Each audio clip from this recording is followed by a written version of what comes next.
Hello guys, welcome to the एलियस। मेरा नाम रोहित है। तो आज की वीडियो में हम पढ़ेंगे सम इम्पोर्टेंट कार्बन कंपाउंड्स का पहला कार्बन कंपाउंड जो इम्पोर्टेंट है वही पढ़ेंगे हम। तो जो पहला कार्बन कंपाउंड जो हम पढ़ने वाले हैं उसका नाम है इथेनॉल। इथे स्पेलिंग गलत क्यों लिख रहा हूँ मैं, इथेनॉल। ठीक है, तो अब जरा ध्यान से सुनो। ये जो OL है ये अल्कोहल ग्रुप की वजह से इसका नाम अल्कोहल ग्रुप, और ये एन मतलब एल्केन सिंगल बॉन्ड वाले जो होते हैं उनकी वजह से एन। और ये जो इथ है, इथ पार्ट, ये है आपके कि कितने कार्बन आइटम है। तो इसमें 2 कार्बन आइटम है तो इसलिए इथ, 2 कार्बन आइटम, तो इसलिए बना इथ एनॉल। मतलब 2 कार्बन आइटम का, एन मतलब सिंगल बॉन्ड वाला, ऑल मतलब इसके ऊपर अल्कोहल ग्रुप जुड़ा हुआ है तो इथेनॉल। तो इसका फॉर्मूला ऐसा होता है, 2 कार्बन है, ये बनाया मैंने 2 कार्बन, और हमें पता है कार्बन के चारों तरफ सिंगल बॉन्ड है क्योंकि एन है, ethane, single bond single bond single bond bond hydrogen, और OL ग्रुप यानी अल्कोहल ग्रुप जुड़ा हुआ है। ओल मतलब अल्कोहल ग्रुप जो कि होता है OH। तो ये है आपका इथेनॉल का केमिकल स्ट्रक्चर। और फॉर्मूला क्या होगा इसका, फॉर्मूला बना लो आप। ये क्या है, CH3, एक C और 3 H है तो CH3, क्या है C और 2 H CH2, और ये अल्कोहल ग्रुप OH। ऐसे लिख लो आप, या फिर ऐसे लिख सकते हो, कार्बन गिन लो कितने हैं, 1 कार्बन 2 कार्बन, तो 2 कार्बन यानी C2। हाइड्रोजन कितने हैं, 3 और 2 5, C2H5। और ये क्या है, ये है अल्कोहल ग्रुप OH। इसका हाइड्रोजन गिन के यहाँ 6 मत लिख देना, ये अल्कोहल ग्रुप वाला OH है। ये जो H है ये अल्कोहल ग्रुप में है OH, इसको अलग रखना। तो C2H5OH, तो चाहे ऐसे बोल लो चाहे ऐसे बोल लो, बात तो एक ही है। C2H5OH CH3CH2OH, जिसका नाम है इथेनॉल, और ये एक तरह का कार्बन कंपाउंड। तो इसके बारे में हम कुछ चीजें पढ़ेंगे। हम आपको स्ट्रक्चर समझ आ गया, फॉर्मूला पता चल गया। C2H5OH, नाम इथेनॉल क्यों बोलते हैं, इथ मतलब जैसे मिथ मतलब ऐसे होता है ना, मैथ एथ प्रॉप ब्यूट, ऐसे होता है। मेथ मतलब 1 कार्बन आइटम, इथ मतलब 2 कार्बन आइटम, प्रॉप मतलब 3 कार्बन आइटम, ब्यूट मतलब 4 कार्बन आइटम। तो यहाँ पर 2 कार्बन आइटम है इसलिए इथ। और एन, एल्केन होता है सिंगल बॉन्ड, एल्कीन होता है डबल बॉन्ड, और एल्काइन होता है ट्रिपल बॉन्ड। तो यहाँ पर सिंगल बॉन्ड है सारे, देखो सारे बॉन्ड सिंगल है, सिंगल सिंगल सिंगल सिंगल। तो ये एल्केन है तो इसलिए ये एन, और ओल मतलब ये अल्कोहल ग्रुप है तो ओल। ठीक है, तो ये हमने, ये जो कार्बन कंपाउंड हम पढ़ रहे हैं इथेनॉल, इसके बारे में हमने इसका फॉर्मूला और कैसे इसका फॉर्मूला बनता है वो देख लिया। अब इसका थोड़ा सा प्रिपरेशन, आपका प्रिपरेशन इसका ऐसा होता है, फर्मेंटेशन से होता है इसका प्रिपरेशन। फर्मेंटेशन मतलब आसान भाषा में सड़ाते हैं इसको तब बनता है। Fermentation of sugar cane, sugar cane गन्ने को सड़ा के बनता है। Fermentation of sugar cane. Basically ethanol पता है क्या है, जो घर में लोग अल्कोहल पीते हैं ना, दारू, वो, तो ये जो दारू है वो ये इथेनॉल होती है। ठीक है, ये फर्मेंटेशन ऑफ शुगर केन से बनती है, आपको पता है। तो ये प्रिपरेशन हो गई। अब इसकी फिजिकल प्रॉपर्टी अगर हम जाने, भाई हम कार्बन कंपाउंड के बारे में पढ़ रहे हैं तो सारी चीजें हमें पढ़नी पड़ेगी। तो फिजिकल प्रॉपर्टी इसकी क्या होती है वो देख लो। फिजिकल प्रॉपर्टी के बारे में इसकी क्या मैं आपको बता सकता हूँ, कि सबसे ज्यादा तो ये मैं बताऊँ कि ये लिक्विड रहती है रूम टेम्परेचर भी, आपको पता होना चाहिए, बड़ी बेसिक सी चीज़ है। फिजिकल मतलब जो चीज़ हम नेकेड आई से नॉर्मली देख सकते हैं उसको बोलते हैं फिजिकल प्रॉपर्टी। तो पहली फिजिकल प्रॉपर्टी क्या बोल सकते हो कि इट इज लिक्विड, मतलब नॉर्मल रूम टेम्परेचर पे लिक्विड होता है। तो आप देखते हो अल्कोहल तो लिक्विड ही होती है हमारे रूम में, अगर कहीं रखी होती है तो इथेनॉल क्या है, अल्कोहल ही है। तो ये लिक्विड होती है रूम टेम्परेचर में। और इसका जो मेल्टिंग पॉइंट होता है ना, मेल्टिंग पॉइंट जो इसका होता है वो होता है अराउंड 156 केल्विन। और बॉइलिंग पॉइंट क्या होता है, मेल्टिंग पॉइंट मतलब किस टेम्परेचर पे मेल्ट हो जाती है, तो वो होता है इतना। और बॉइलिंग पॉइंट मतलब किस टेम्परेचर पे बॉयल हो जाएगी, उबल जाएगी, तो 351 केल्विन। उसके बाद चौथी फिजिकल प्रॉपर्टी आप ये बोल सकते हो कि ये पानी में घुल जाती है, तो soluble in water, it is soluble in water.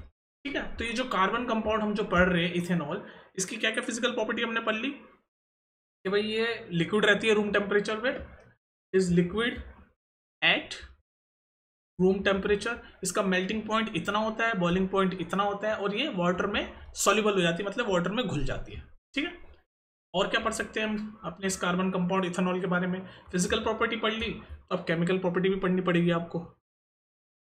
Chemical property, तो देखो केमिकल प्रॉपर्टी इसकी 2 दे रखी है आपके 10th स्टैंडर्ड के हिसाब से। वैसे तो बहुत सारी चीजें आप डिटेल में पढ़ोगे जब आप आगे जाओगे 11th-12th में, बहुत सारी चीजें आप डिटेल में पढ़ोगे अल्कोहल्स के बारे में, तो चैप्टर होंगे आपके, बहुत सारी चीजें आप पढ़ोगे, बहुत सारे टाइप के रिएक्शंस पढ़ोगे आप, SN2 SN1 और भी हजारों तरह की रिएक्शंस आप पढ़ोगे। पर अभी आप किस में हो, सिर्फ 10th में हो।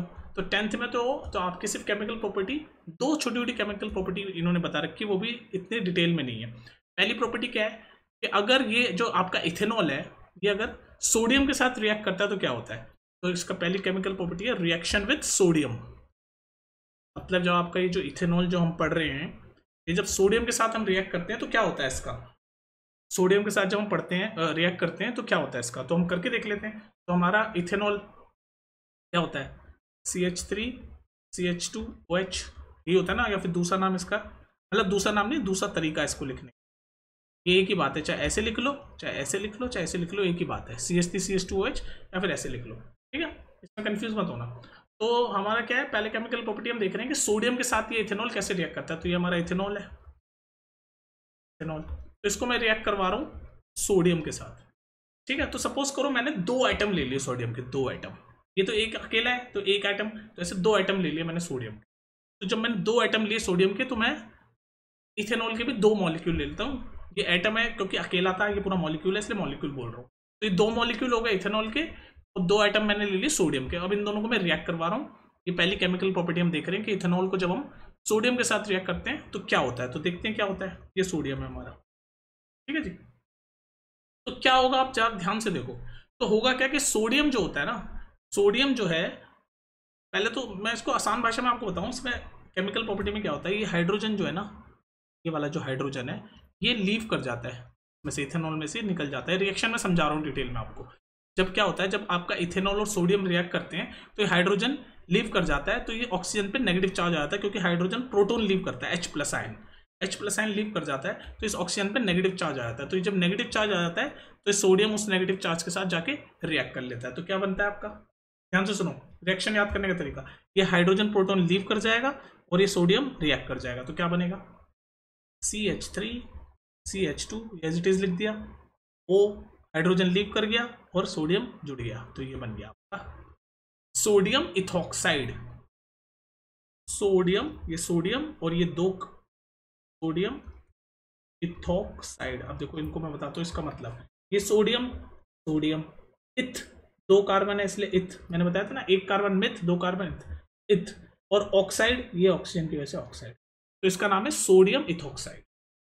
क्या नाम है, सोडियम इथॉक्साइड। अब ध्यान से देखना, ये हाइड्रोजन प्रोटोन आपका लीव हुआ था, 2 मॉलिक्यूल है, तो एक बार और हाइड्रोजन प्रोटोन निकलेगा तो H+ और H+ मिलके हाइड्रोजन गैस, यानी 2 हाइड्रोजन बन जाएंगे जिसको हम बोलते हैं हाइड्रोजन गैस।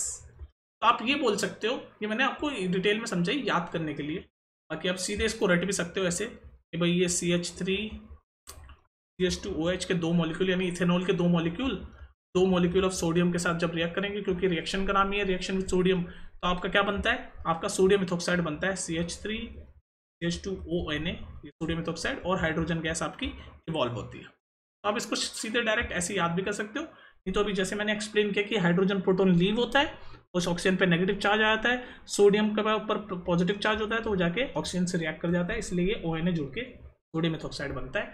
और ये हाइड्रोजन प्रोटोन जो रिलीज हुआ ऐसे 2 बार होगा, क्योंकि 2 मॉलिक्यूल है तो वो 2 बार हाइड्रोजन बनेगा, तो हाइड्रोजन गैस बन जाएगी। ये याद करने का तरीका है, नहीं तो सीधे ऐसे रट सकते हो, ठीक है। तो आपको समझ आ गया कैसे आपका, जब इथेनॉल जो कि एक कार्बन कंपाउंड है, वो जब सोडियम के साथ रिएक्ट करता है तो हाइड्रोजन गैस इवॉल्व होती है और सोडियम इथॉक्साइड बनता है। और ध्यान रखना, ये हाइड्रोजन गैस इवॉल्व हुई है ना, ये जो हाइड्रोजन गैस इवॉल्व हुई है इसकी वजह से पॉपिंग साउंड आएगा, पॉप, हाइड्रोजन की वजह से पॉपिंग साउंड आएगा, 1 मार्क में पूछ सकते हैं। तो ये हाइड्रोजन गैस की वजह से जब ये बर्न होगी, हाइड्रोजन गैस जलेगी, ये बर्न विथ पॉप साउंड के साथ ये बर्न होगी, ठीक है। ठीक है, तो ये पहली केमिकल प्रॉपर्टी हमने देख ली, जब इथेनॉल आपका सोडियम के साथ रिएक्ट किया तो आपका सोडियम इथॉक्साइड और हाइड्रोजन गैस इवॉल्व हुई विद पॉपिंग साउंड। एक और केमिकल प्रॉपर्टी आपकी 10th स्टैंडर्ड में इथेनॉल के साथ, तो वो है dehydration of ethanol. Dehydration of ethanol, हम इथेनॉल ही पढ़ रहे हैं।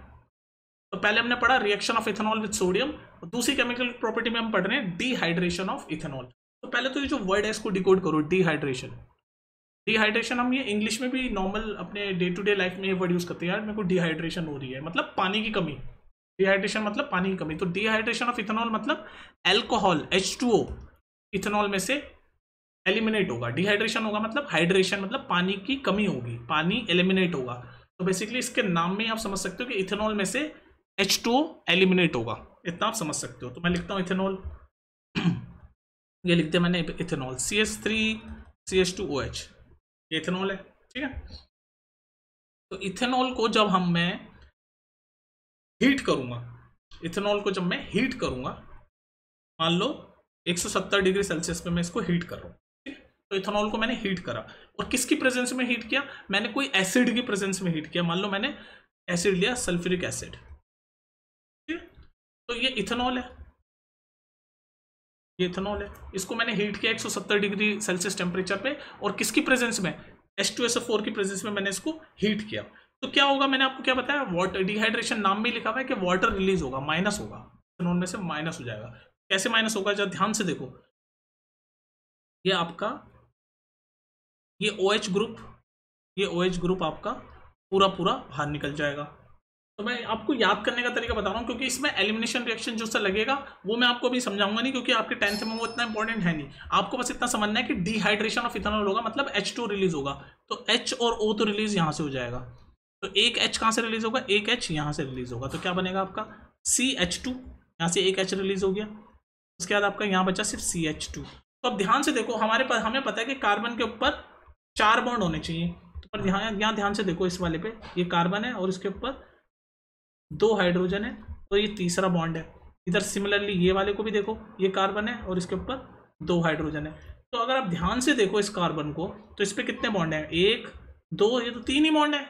सिमिलरली अगर आप इस वाले कार्बन को भी देखो, तो इस पे भी 1 2 और ये 3 ही बॉन्ड है। तो ये जब हमारा OH और ये H यहाँ से निकला, तो कार्बन का ये जो टेट्रा वैलेंसी है, ये इसकी डिस्टर्ब हो गई। हमें पता है कार्बन पे हमेशा 4 बॉन्ड होने ही होने हैं। मैं याद करने का तरीका बता रहा हूँ तुम्हें। तो 4 बॉन्ड आपको कब पूरे करोगे, कि जब यहाँ से आप ये हाइड्रोजन निकालोगे, H3 से H2 हो गया, तो यहाँ पर एक डबल बॉन्ड लगा दोगे, तो बेसिकली आपका एल्कीन बन जाएगा, जिसको बोलिए, यहाँ पर 2 कार्बन है तो इथ, डबल बॉन्ड है तो इन, इथीन, उसको बोलते हैं हम इथीन। और क्या निकाला हमने, H2O, यहाँ पर H2 आ जाएगा रिजल्ट में। तो ये आपका याद करने का मैंने तरीका बता दिया कि क्या क्या हो रहा है।